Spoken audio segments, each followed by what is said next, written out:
తలస్నానం చేస్తారు. చేసే ముందు పెద్దవాళ్ళు తల మీద నూనె పెట్టి ఆశీర్వచనం చేయడం, వెన్నుపాము నిమరణం ఆచారంగా వస్తోంది. ఆ స్నానం చేసిన తరువాత ఇష్టదేవతని ఆరాధన చెయ్యాలి. ఇంట్లో కులదైవం ఇష్టదైవం ఉంటారు. ఆ కులదైవాన్ని ఇష్టదైవాన్ని ఆరాధన చెయ్యాలి. చేసిన తరువాత ఆవు పాలలో బెల్లం ముక్క, నల్ల నువ్వులు ఈ మూడు కలిపినటువంటి పదార్థాన్ని మౌనంగా తూర్పు దిక్కుకు తిరిగి కూర్చుని 3 మార్లు చేతిలో ఆచమనం చేస్తే ఎలా తింటామో అలా 3 మార్లు వేసుకుని లోపలికి పుచ్చుకోవాలి.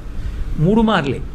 ఎందుచేత అంటే నల్ల నువ్వులు, బెల్లం, ఆవు పాలు కలిసినటువంటి పదార్థాన్ని 3 మాటలు పుచ్చుకుంటే వచ్చే పుట్టినరోజు లోపల ఏదైనా గండకాలం ఉంటే తొలగిపోతుంది అని. కాబట్టి ఈ 3 పదార్థములు కలిసినటువంటి దాన్ని చేతిలో